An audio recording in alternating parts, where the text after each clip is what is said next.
я отношусь к детям войны. Если кто-то, скажем, забил свою корову или бычка, то заводил на него дело. Наше советское время совсем отличается от того, что сегодня происходит. Из моей деревни до Симферополя, до Артека, мой путь был равен 16 дням. Мой тренер, Иван Захарович Федоров, он же впервые нашел Елену Вельбе из Ягодного, с Усмана, лыжницу. Сейчас олимпийский чемпионка, главный тренер сборной команды России по лыжному спорту. Она была олимпийской чемпионкой мира и так далее. Сейчас она тренер. И Иван Захарович потом передал Елену Вельбе другому якутскому тренеру, Буслаеву. В смысле, это они ее тренировали? Да, якутяне. И Буслаев тоже был тренером из Нюрбы, который со мной на первом курсе училась еще мать Алексея Сергеевича, Татьяна Сергеевна Николаева. Сегодня у нас в студии в гостях лауреат государственной премии имени Алексея Васильевича Кулаковского, заслуженный работник народного хозяйства Республики Саха-Якутия, кавалер ордена «Полярная звезда» Матвей Васильевич Мучин. Здравствуйте. Добрый день.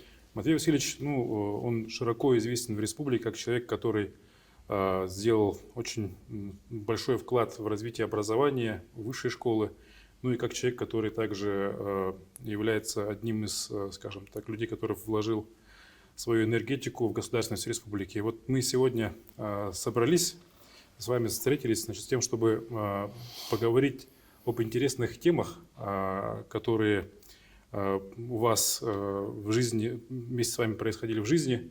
И также, как человек, который имеет определенный большой опыт, послушать ваше мнение на те или иные происходящие события и вещи.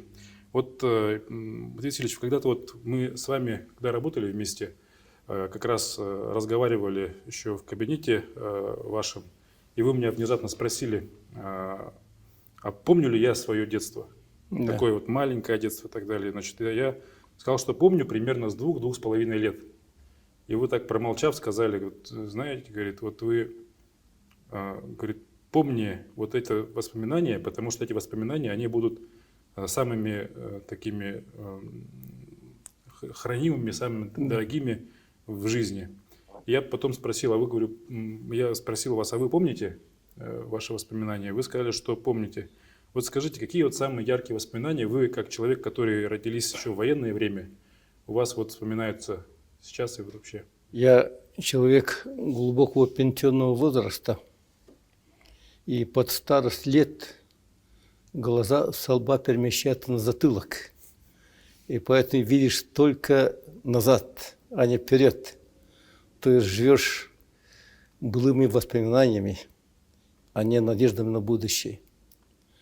Но все-таки я человек, который родился почти за 5 месяцев до начала Великой Отечественной войны, поэтому я отношусь к детям войны, и поэтому уже могу сказать, что подобная биография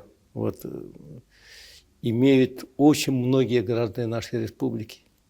Наверное, сейчас осталось где-то человек 13 тысяч всего-навсего. С 27-го года рождения по 1 сентября 1945 года. Как дети войны. Детство мое было очень трудное. Я 11-й ребенок в нашей семье, последний у моей матери, и который родился, только я родился в больнице. Все остальные, кто в амбаре, кто в Сайлыке, и это было нормально, кто на поле. Это было нормально все это. Никакого медицинского обслуживания, никакого обслуги не было, но все-таки там соответствующие бабушки были, и они, конечно, помогали роженице в этом плане. В общем-то, обустроенность была очень трудная, очень трудная. Мы испытали очень большую трудность во время войны, потому что в прошлом году, кажется, была напечатана в газете «Кым» статья журналиста Дмитрия Кустурова, в которой он написал, что во время войны в Якутии нашей умерли от голода 34 тысячи человек, а 27 тысяч человек умерли от туберкулеза. А туберкулез был это страшная болезнь, вот охватившая почти все районы нашей республики. Я тоже, вот наши соседи, с которыми мы жили, многие болели открытой формой туберкулеза, но как-то вот мы как-то не заразились, можно так сказать, слава Богу, да. Поэтому и у наших родственников тоже очень много было потерь из-за туберкулеза, из-за голода, холода, надо сказать. В нашем, скажем, в нашем колхозе Сталинец, который находился в Мегдин-Кангаласском улусе Батарейском наследии, до войны проживало, говорят, 200, где-то 17 человек. Из них с начала войны забрали в армию 50 человек. 25%. Там, да, и остались только одни дети да дедушки и бабушки. Но настигла очень большая трагедия, потому что были засушливые годы, вдобавок к этому к войне, да. Очень сложно было. Да. И многие, значит, умерли от голода. В нашем поселке вот, от голода умерли по данным. Есть у нас список около 50 человек. Из них, из нашего родства мученых 7 человек погибли, тоже умерли от голода. Как вообще вот люди спасались, что они кушали вот при таком голоде? Ну, это мы могли бы тоже умереть от голода, но все-таки, когда вот такая большая катастрофа была в нашем колхозе, вот районный комитет партии направил нам одного замечательного человека, организатора, председателя колхоза, Трифонов называется, его фамилия. И вот Михаил Андреевич, и вот он помог, и он выделил решением правления колхоза вот нашей семье вот тёлку, вот она отелилась, и мы благодаря вот этой корове, надо сказать, выжили. Очень сложно было. Мы с братом, в общем-то, лазили по лугам возле дома, возле Сайлыка, и там как-то находили какие-то вот растения вот луговые, и там кушали это.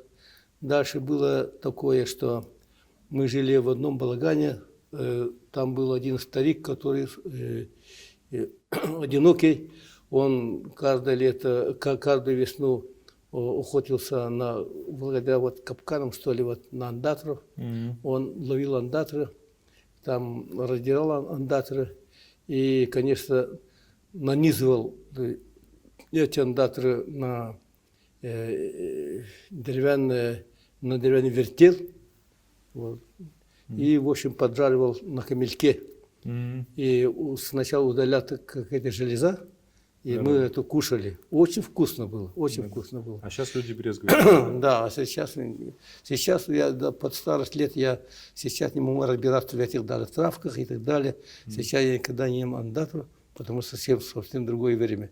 И вот мы жили в балагане с земляным полом, с камельком, с ледяным окошком, вот, и со стройным хотоном, где наша мать работала дояркой, там трое доярок было. Вот, мы жили в балагане, чтобы тепло было, поэтому за камельком там была легкая дверь, через которую мы входили в хотон. Я с малых лет помогал своей матери в хотоне, там ухаживал за телятами, со скольки лет вы помогали? А? Со скольки лет помогать начали? Да, совсем маленьким, где-то, наверное, лет с 4-5 я хорошо помогал. Сейчас 4 года только там в общем-то, садик ходит. В общем-то, я уже научился доить корову совсем с малых лет. С 4-5 лет? Да, где-то так. Там ничего не было, скажем, ни свечи, ни керосина хорошего, что-то есть там, очень экономно использовали все это. А особенно вот когда мы переезжали на зимовье, и там в сентябре месяце там очень темно бывает, и старик делал лучинки, и эти лучинки мы освещал, я держал в этой лучинке. И когда доярки доили коров, и так сам помогал.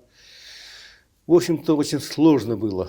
Тем более вот в конце войны из наших вот из 11 детей у нашей матери вот осталось только 4. Вот.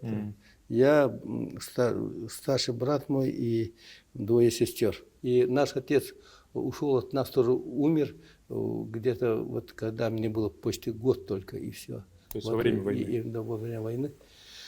И так, поэтому одной нашей матери было очень сложно, и она работала, она была одной из лучших доярок района, колхоза, даже республики, и благодаря вот своей работе вот она даже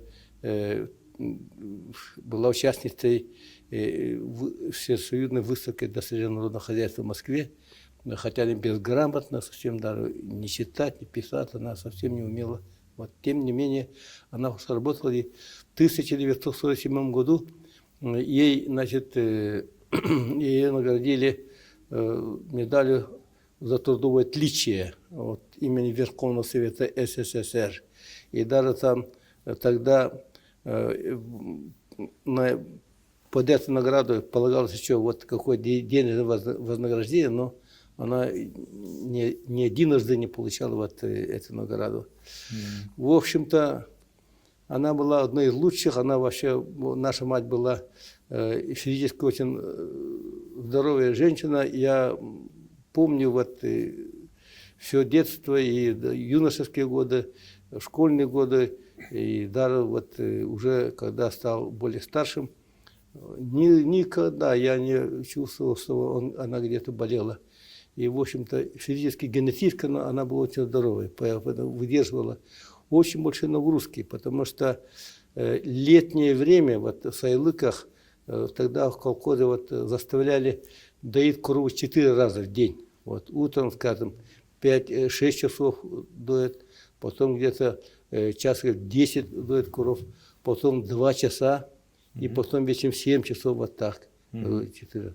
И за каждую доярку были закреплены где-то 14-15 коров, даже там телята, вот, за телятами надо ухаживать. И вся нагрузка очень была большая. Понимаешь, вот 15 коров доить 4 раза в день, это получается 60 коров надо доить, и если там 4 соски, вот еще 60 умножить на 4, это получается сколько? И это же все нагрузка вручную? очень большая нагрузка. Да. Потом, помимо этого, еще заставляли вот заготавливать сено, хотя бы для себя, для своей частной коровы. Вот, в военное время вообще запрещалось, скажем, забивать свой скот и так далее.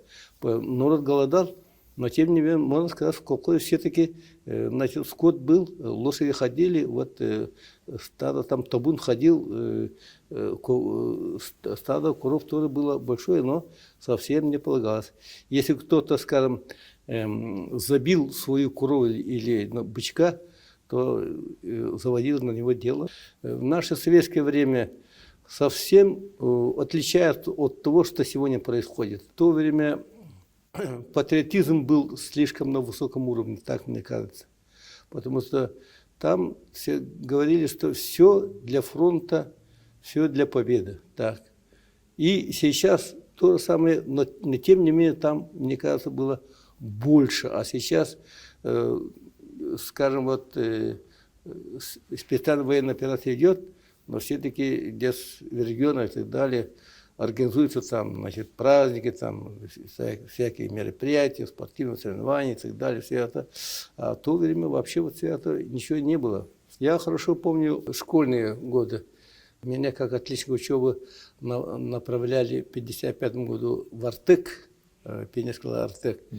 И я впервые, значит, из сельской глубинки добрался до города Якутска и, значит, впервые увидел нашу громадную страну Советский Союз.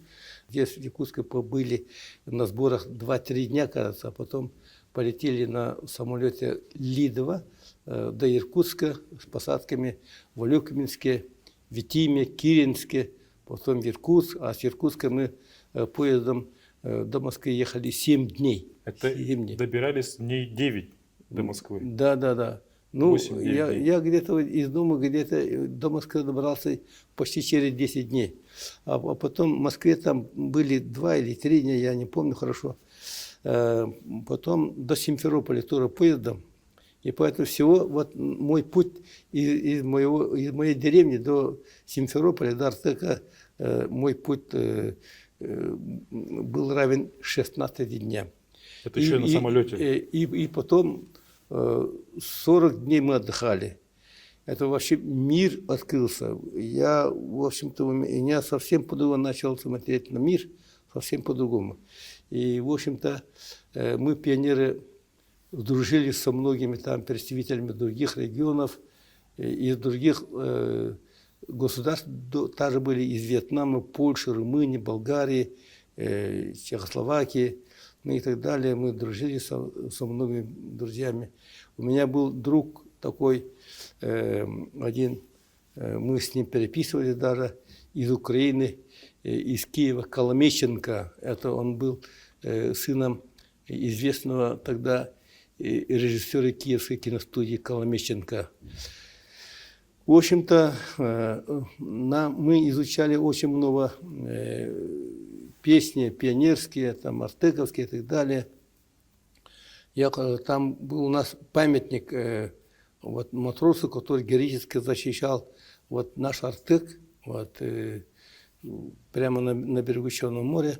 И, в общем, там памятник, возле этого памятника мы часто собирались и там пели песни, скажем, вот там такие, я до сих пор помню некоторые строки, такие строки были. Так 5 моряков умирали на крымской горячей земле, и клятву матросскую Сталин услышал в далеком Кремле. Сквозь бури пройдя грозовые, ну и так далее и тому прочее. Потом Севастополь, пока сердце бьется, и сжимая в руках автомат, Севастополь, моряк не сдается, и так далее. Вот такие песни мы пели. И потом еще другие песни, вот, пионерские, которые, в общем-то, воспитывали патриотизм, в общем-то, заставляют думать каждого, даже юного человека, подумать о себе, значит, о стране, о родине, о дружбе. Удивительно, Матвей Васильевич, вот ваша память, да, это вообще на самом деле легенда. Я вот знаю, что вы и другие произведения классиков знаете, да. Но вот, конечно, память, все равно идет со школы, когда человек воспитывается и так далее. Вот еще интересно было бы узнать, какие были условия в школе как раз вот послевоенное время. То есть вот на чем люди писали, да, как ходили вообще.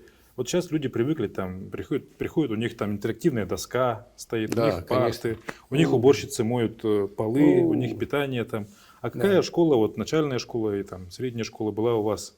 Условия какие были? На чем писали? Как это было? Когда мне исполнилось 7 лет, на наш летник приехал председатель сельсовета, сельского совета, ветеран войны, очень уважаемый человек, Петр Павлович Попов. И он разговаривал с моей матерью. А человек тогда, мы, дети, очень боялись других старших людей, очень такие были стеснительные, не подходили и так далее, очень боялись. И я слышу через окно, там, летники, там, балагане, они разговаривают. И этот председатель совета говорит, что, ну, вашему сыну, вот Матвею, 7 лет уже исполнилось, пора в школу, нулевой класс. Нулевой класс, потом 1 класс. Нулевой как бы подготовительный класс. А мать говорит, нет, я его не отдам в этом году, потому что мне некому помогать в Хотоне. И некому мне заносить сено, там, убирать навоз и так далее, ухаживать за телятами и прочее. Поэтому я не дам, говорит. И этот председатель совета очень такой рассудительный и понимал всю тяжесть того времени. И он, конечно, не упирался, чтобы меня забрали в школу. Я был рад очень. Кроме своего балагана Хотона, я ничего не знал, еще школы не знал. А потом, когда мне уже 9 с лишним лет, почти 10 лет, меня направили в школу. Я первый раз в начальную школу пошел, и на первой четверти я очень плохо успевал, потому что я ни А, ни Б не знаю, ни математику, ни буквы, ничего не знаю. Я кое-как на тройке завершил первую четверть. А мой брат на 2 года старше, он где-то во 2 классе учился, он был отличником учебы.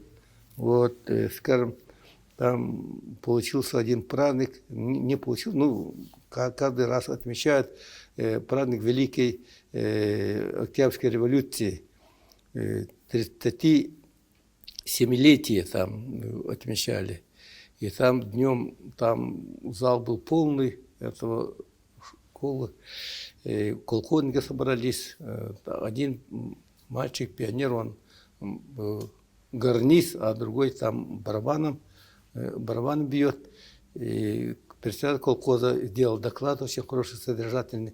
А потом заведующий школой начал вручать лучшим отличникам учебы премии. А премия это 5-6 конфет, завернутых в газету маленькую.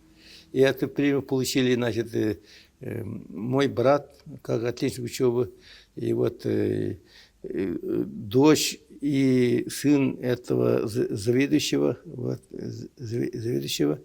и вот одна тоже вот Санникова такая, Лида, тоже отличная учеба, они получили. Потом я сижу, и они выходят туда, и колхозник аплодирует, значит, горн барабан звенит, бьет барабан.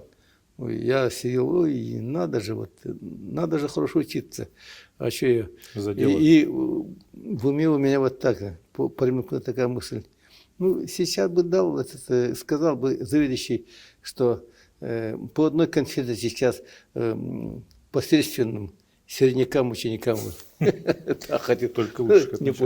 А потом я нажал на учебу, и, в общем-то, 0 класс я окончил на 4-5, а с 1 класса я уже стал отличником. И 4 класс начальную школу я окончил уже с похвальной грамотой, сдал все экзамены на отлично. Там были экзамены тогда, и там похвальная грамота с профилями Ленина и Сталина. Вот был такой. А потом на 5 классе я тоже, как отличник учебы, и меня направили туда, в Артек.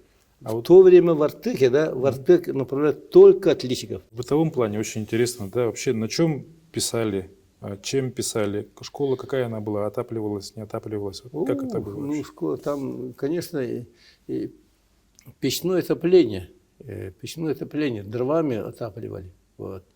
Мы все помогали, даже маленькими,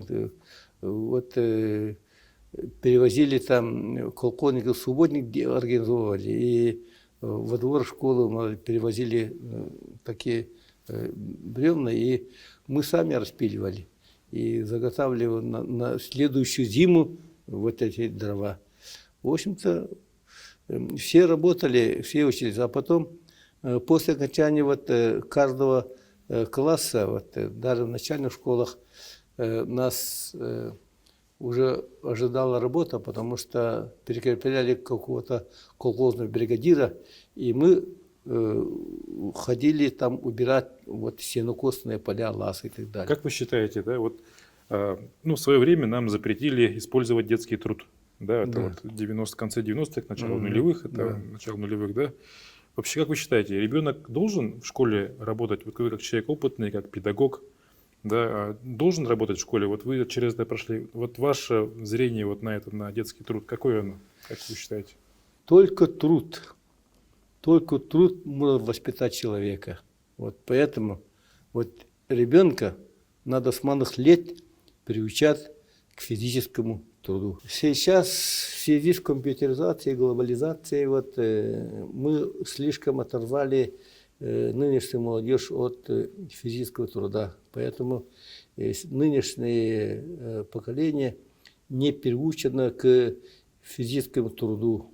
Вы рассказали, да, какие были условия. Потом вы, значит, поступили в Магадан. Да. Там учились.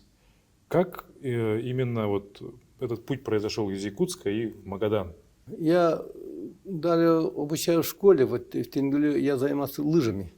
И когда работаю в райкоме комсомола, вот в Менкангалском, да, я тоже занимался лыжами и был чемпионом района по лыжам среди школьников и так далее, среди юниоров. Я и по легкой атлетике был чемпионом района и так далее. Поэтому я хотел стать мастером спорта Советского Союза по лыжному спорту.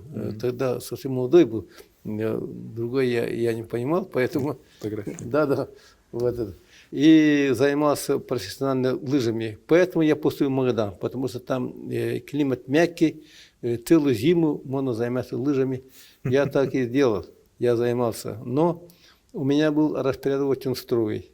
Когда я поступил учиться, в первом курсе мать моя, конечно, сильно не могла помогать в финансовом отношении. Вот, доярка, колхозница, больше ни у кого у меня брать помощь, да, никого. И я был дворником в течение 2 лет. 2 года я дворником работал. Вставал утром в 6 часов. Вместо зарядки я отрабатывал это дело, участвовал, выбирал в Магадане, да, делал, зарплату получал, а потом завтрак, а потом занятия. После занятий прямо, значит, на тренировке и так далее.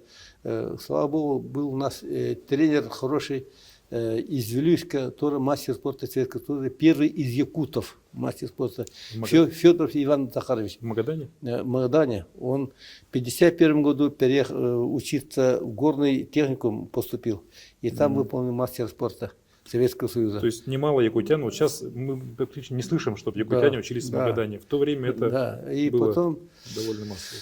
Ну, между прочим, там вот мой тренер, вот Иван Захарович Федоров, он же впервые вот как нашел вот Елену Вельбе из Ягодного, Сусмана, вот лыжницу. Сейчас олимпийская чемпионка, главный тренер сборной команды России по лыжному спорту. Вот она была олимпийской чемпионкой, чемпионкой мира и так далее. Ну, сейчас она тренер. И Иван Захарович потом передал вот Елену Вельбе другому якутскому тренеру, Буслаеву. В смысле, это они ее тренировали? Они тренировали, вот в Магадане, вот они тренировали. Вот, то есть якутяне? Да, якутяне. И Буслаев тоже был тренером из Нюрбы, который Юрия Николаевича Буслаева брат. Не знаю, много ли об этом люди знают? Да, немногие знают.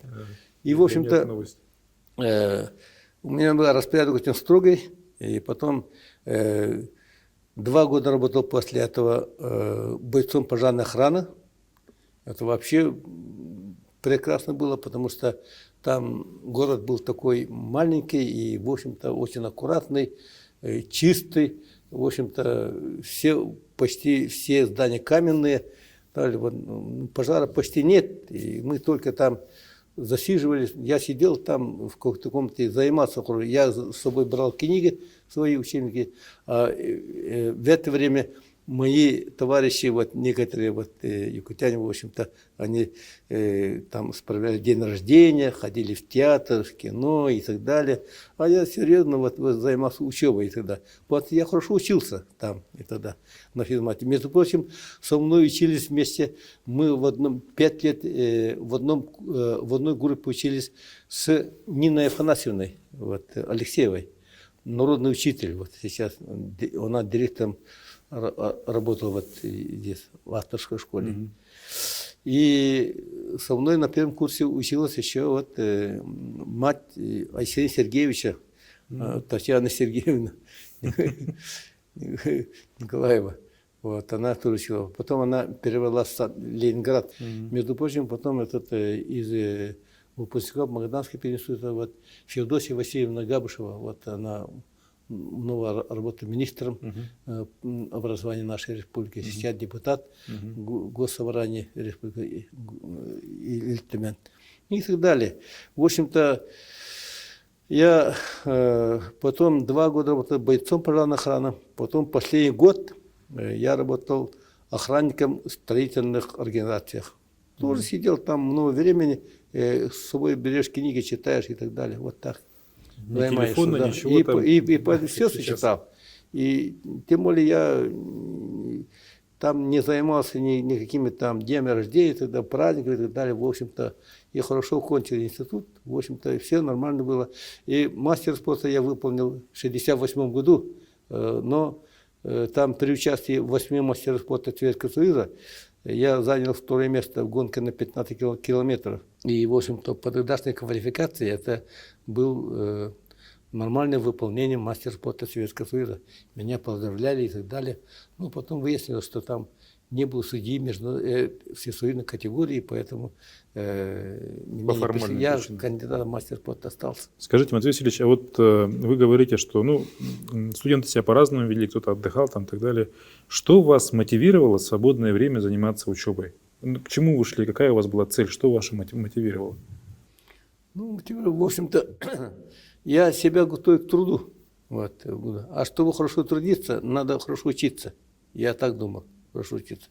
Поэтому и в начальной школе я хорошо учился, и в средней школе, в 7-летней школе хорошо учился, и в средней школе хорошо учился, и в вузе я хорошо учился. Конечно, некоторые предметы давались очень сложно, трудно давались. Но тем не менее я упирался, вот ночами сидел, там конспектировал и так далее, делал, читал. В общем, скажем, только есть предмет теоретическая механика, очень много там одни формулы, вот так, очень сложно. Но тем не менее, все это хорошо сдавал. А сейчас, конечно, на большой дистанции, в общем-то, находясь на очень большой дистанции, я совсем это позабыл. Я сейчас никак не могу понять вот эти самые интегралы, и дифференциалы. Да, люди уже через 5-7 лет забывают, не то что сейчас. А вот скажите, закончив вуз, значит, да, вы пришли уже педагогом в школу. Да. Да, вот как педагог, вы же все-таки, значит, и отец, значит, да, и самое главное, дедушка, да, видите, как сейчас, ваши внуки учились там и учатся, да, наверное, правнуки, да, вот. И та школа, в которой вы уже были педагогом, да, и современная, на ваш взгляд, что сейчас стало лучше, а что сейчас стало хуже? Вот школа 90-х, нулевых, 2000-х. Советская система образования давала базовую, фундаментальную, научную основу знаний. Основу знаний, не знаю, а основу знаний давала. Школьники мы были совсем другими. Мы слишком занимались сами самостоятельно, мы сознательно занимались, очень много читали книги и так далее. Вот в книгах есть знания. Телефоны и так далее, сотовые, они просто дают, мне кажется, информацию. Вот молодому человеку информацию дают. В общем-то, не дают вот голове хорошо обдумывать и так далее.